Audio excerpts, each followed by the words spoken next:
খসড়া তালিকা প্রকাশের পর উদ্বেগজনক তথ্য কুলটির নিষিদ্ধ পল্লীতে ভোটার তালিকায় গড়বেল।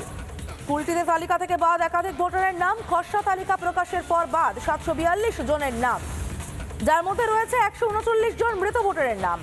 কুলটির 4টি বুথে মেলেনি 534 জনের হদিশ জমা পড়েনি অধিকাংশ ভোটারের এনিউমারেশন ফর্ম। খসড়া তালিকা প্রকাশের পর উদ্বেগজনক তথ্য কুলটিতে নিষিদ্ধ পল্লীতে ভোটার তালিকায় গড়মেল। একাধিক ভোটারের নাম বাদ গিয়েছে, 742 জনের নাম বাদ গিয়েছে। তৃণমূলের বিএলএ বুথ লেভেল এজেন্ট তৃণমূলের, তিনি কি বলছেন আমরা শুনবো। অনেকদিন ধরে মোটামুটি আপনি মানে দু জায়গার নাম যেমন থাকে, এবার ওই জন্যে বেশি টাইম যাচ্ছে। বাংলাদেশে যে বলছে বিরোধীরা, অমনি তো এখানে কিছু আমরা দেখতে পাই। হ্যাঁ, এখন আসছে লোক, এখনো আসছে।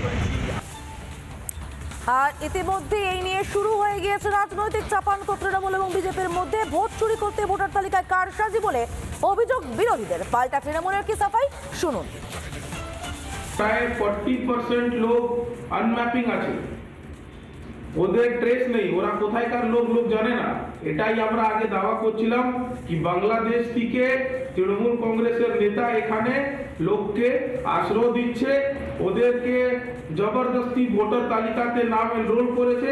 এটা আমরা দেখতে পাচ্ছি 40% লোক আনম্যাপিং আছে, পাওয়া যাচ্ছে না। তৃণমূল কংগ্রেস ভোটের এই ফায়দাটা নিচ্ছে, এটা আমরা দেখেছি, প্রমাণ হয়েছে। ওখানকার যে বিএলও অফিসার আছে ওরা 40% লোককে আনম্যাপিং করেছে। যত আমরা কিন্তু তার জন্য সজাগ হয়ে আছি। আমাদের ছেলেরা, বিএলওর টুরা এবং আমাদের ব্লক প্রেসিডেন্ট, আমাদের নেতৃবৃন্দ, আমরা সবাই আপনার মাঠে নেমে গেছি। যাদের ওই কোথায় আপনার ম্যাপিংয়ে ভুল হয়েছে, কে পায়নি, সেগুলো আমাদের আপনার তদন্ত চলছে এবং যত পারি আমরা নাম ইনক্লুশন করছি।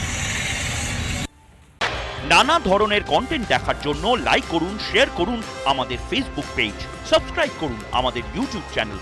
পাশাপাশি অন্যান্য ব্রেকিং নিউজের জন্য অবশ্যই চোখ রাখুন রিপাবলিক বাংলায়।